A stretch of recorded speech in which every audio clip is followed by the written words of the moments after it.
వేయకూడదు. ఈ ముక్కల్లోనికి 1 table spoon దాకా పసుపు వేసుకోవాలి.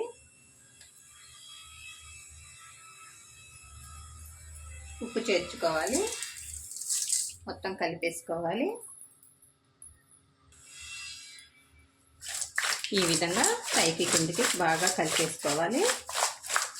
కలిపేసుకొని ఒక జాడీలోనికి కానీ ఒక డబ్బాలోనికి కానీ ఎత్తుకోవాలి.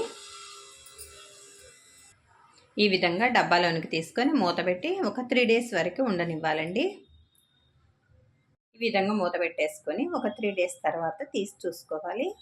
ఉప్పులో ఊరబెట్టుకున్న ఈ ముక్కల్ని గట్టిగా పిండుకొని ఎండకు ఆరబెట్టుకోవాలి.